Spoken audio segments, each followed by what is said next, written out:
स्वागत है आप सभी का रोशन साइंस स्टडी पॉइंट पे। और आज की इस वीडियो में हम देखने वाले हैं 10th क्लास सोशल साइंस यानी कि सामाजिक विज्ञान का जो न्यू सिलेबस है, जो 2022-23 के जो सीबीएसई बोर्ड के जो स्टूडेंट हैं उनके लिए जो सिलेबस जारी किया गया है उसको हम देखने वाले हैं। तो इस वीडियो को देखने के बाद यार आपके मन में सिलेबस को लेकर कोई समस्या नहीं रहने वाली है, ठीक है। सिलेबस की समस्या को मैं पूरी तरीके से सॉल्व कर दूंगा। और इसके अलावा रोशन साइंस स्टडी पॉइंट पे आप लोगों को जो आपका जो कंप्लीट सिलेबस है सोशल साइंस का वो आपको समझाया जाएगा एनिमेशन के माध्यम से, बिल्कुल सरल और आसान भाषा में आपको पूरा सिलेबस करवाऊंगा, ठीक है। तो यार चैनल को जरूर सब्सक्राइब कर लेना। तुम लोग खुद ही वीडियो देखो, जब पहले चैप्टर की वीडियो आएगी ना तो उसके बाद ही तुमको पता लग जाएगा कि हाँ भाई इस चैनल में दम है और आपको कुछ सिखाया जाएगा इस चैनल पर, ठीक है। तो चैनल को सब्सक्राइब जरूर कर ले। देखिए, तो जैसा कि मैं पहले ही आपको बता दिया हूँ कि जो फर्स्ट टर्म और सेकेंड टर्म को जो सिस्टम है उसको ख़त्म कर दिया गया है। अब आपका एक फाइनल एग्जाम होगा जो कि पूरे 80 मार्क्स का रहने वाला है। 3 घंटे का एग्जाम होगा, है ना।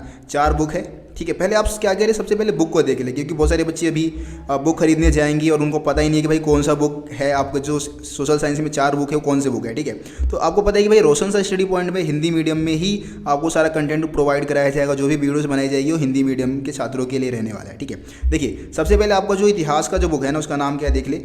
ये इतिहास की पुस्तक है जिसका नाम है भारत और समकालीन विश्व सेकंड, ठीक है। पार्ट 2 रहेगा ये, क्योंकि इसमें आप जो पहला जो पार्ट है भारत और समकालीन विश्व का वो आप 9th क्लास में पढ़ चुके हैं। ये भारत और समकालीन विश्व पार्ट 2 है, ठीक है, जो कि इतिहास की पुस्तक है। उसके बाद हम बात कर लेते हैं सेकंड बुक की, जो कि है आपका भूगोल का, ठीक है, जिसका नाम क्या है समकालीन भारत, ठीक है, 2।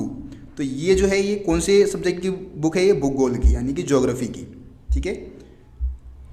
उसके बाद अगर आप इकोनॉमिक्स की बुक की बात करें तो यह है आर्थिक विकास की समझ। इसका नाम क्या है, आर्थिक विकास की समझ, जो कि इकोनॉमिक्स की बुक है। उसके बाद हम बात कर लेते हैं लोकतांत्रिक राजनीति, ठीक है। लोकतांत्रिक राजनीति ये कौन से सब्जेक्ट की बुक है, राजनीति विज्ञान यानी कि पॉलिटिकल साइंस की है। तो ये कुल मिला के 4 बुक है जो कि आपके सोशल साइंस में लगी हैं। मतलब सोशल साइंस में आपको ये 4 बुक को समझना है, पढ़ना है, ठीक है। अब हम बात कर लेते हैं भाई सिलेबस की। देखिए, सबसे पहले हम हिस्ट्री के सिलेबस की बात कर लेते हैं। तो हिस्ट्री में कुल मिला के आपके 5 चैप्टर दिए गए हैं, जिसमें से पहला है यूरोप में राष्ट्रवाद का उदय। ये चैप्टर आपके सिलेबस में है इस साल, ठीक है, ये आपको पढ़ना है। भारत में राष्ट्रवाद, ये भी जो चैप्टर है आपके सिलेबस में है। भूमंडलीकृत विश्व का बनना, जो तीसरा चैप्टर है ये भी आपके सिलेबस में है। चौथे चैप्टर की बात करें औद्योगिकरण का युग, ये भी आपके सिलेबस में है भाई। और आखिर में है 5वां चैप्टर मुद्रण, संस्कृति और आधुनिक दुनिया। ये पांचों के पांचों चैप्टर जो कि इतिहास में है वो पांचों चैप्टर आ रहे। कोई भी टॉपिक बीच में से स्किप नहीं किया गया, डिलीट नहीं किया गया इसमें से, ठीक है। तो पूरा ही टॉपिक आपको इसमें से समझना है, पढ़ना है। अब देखिए, इकोनॉमिक्स की बात करें तो भाई इकोनॉमिक्स में कुल मिला के 5 चैप्टर दिए गए, जिसमें पहला है विकास वाला पूरा चैप्टर आपका आ रहा है, कोई भी टॉपिक डिलीट नहीं है, ठीक है। भारतीय अर्थव्यवस्था के क्षेत्रक, यही पूरा चैप्टर आ रहा है आपका, ठीक है। मुद्रा और साख पूरा चैप्टर आ रहा है भाई। वैश्वीकरण और भारतीय अर्थव्यवस्था, ये भी चैप्टर आ रहा है। आखिर में अगर हम 5वें चैप्टर की बात करें तो उपभोक्ता अधिकार, ये आपके मेन जो बोर्ड एग्जाम है ना उसमें नहीं है, बल्कि इसको प्रोजेक्ट वर्क के रूप में ऐड किया गया है। तो एक तरीके से इसको आप लेट ही मान ले, 4 चैप्टर आपको एग्जाम के लिए तैयार करना है, ठीक है। ये हो गया इकोनॉमिक्स का, ठीक है। आगे हम बात कर लेते हैं, ये पॉलिटिकल साइंस क्या है, लोकतांत्रिक राजनीति वाली जो आपकी बुक है उसकी हम बात कर लेते हैं। तो उसमें आप पहला चैप्टर देखेंगे सत्ता की साझेदारी, ठीक है, पूरा चैप्टर आ रहा है। संघवाद पूरा चैप्टर आ रहा है। उसके बाद तीसरा चैप्टर है जो है लोकतंत्र और विविधता, ठीक है। ये जो तीसरा चैप्टर है वो आपके सिलेबस में नहीं है, इसको डिलीट कर दिया गया है। तो इसको आप कट लगा लिया इस चैप्टर के आगे, ठीक है। ये आपके 2022-23 में के सिलेबस में नहीं है। उसके बाद अगर आप चैप्टर नंबर 4 की बात करेंगे तो ये भी चैप्टर आ रहा है, लेकिन यहाँ भी चैप्टर नंबर 4 में आपको देखना है पेज नंबर 48 आप देख ले, ठीक है। और इसके अलावा 46 पेज नंबर है आपका, ठीक है, और 49 पेज नंबर है।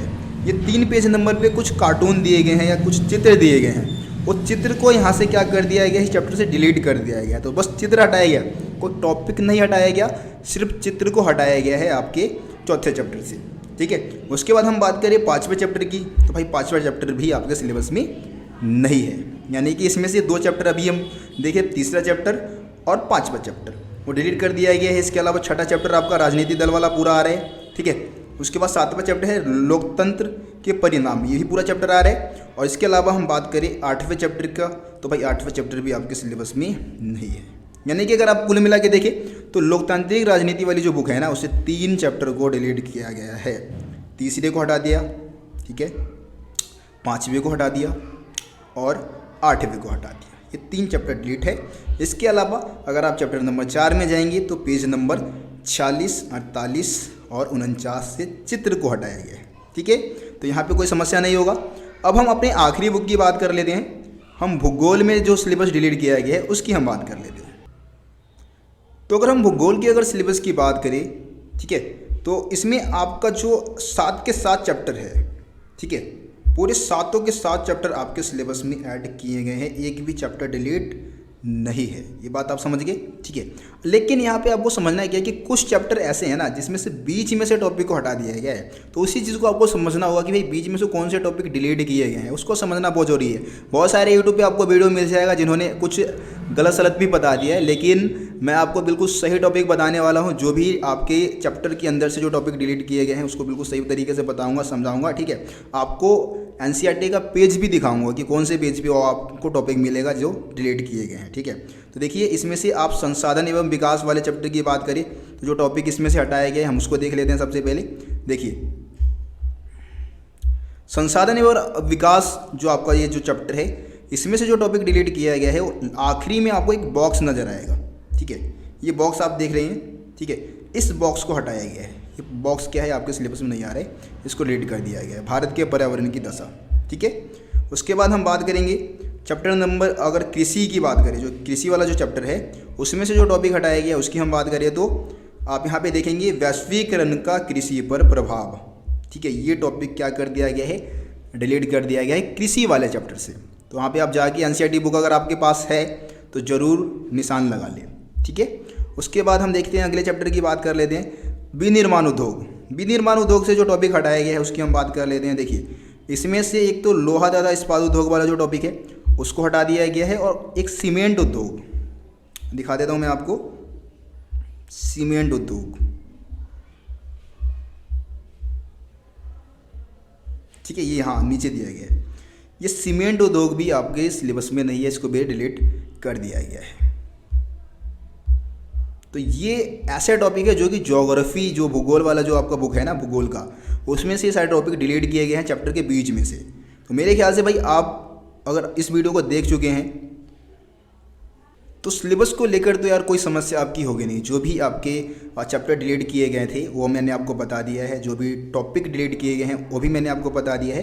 अब अगर हम मैप की बात करें तो भाई मैप में आपको बस इतना याद रखना है कि 5 मार्क्स का आपका जो रहेगा ना वो मैप रहने वाला है, ठीक है।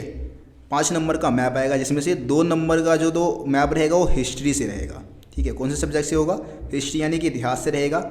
और 3 मार्क्स का जो आपका मैप रहेगा ना वो ज्योग्राफी से रहने वाला है। तो इस तरीके से 5 मार्क्स का आपका मैप रहने वाला है। तो कुल मिला के अगर हम पेपर के अगर पैटर्न की बात करें भाई, तो देखिए पेपर का पैटर्न कुछ इस तरीके से रहेगा। जैसे आप इसमें देख सकते हैं भाई 4 बुक है, चारों बुक से आपके 20-20 मार्क्स के क्वेश्चन रहने वाले हैं, यानी कि 80 मार्क्स का एग्जाम आपका हो जाएगा, ठीक है ना।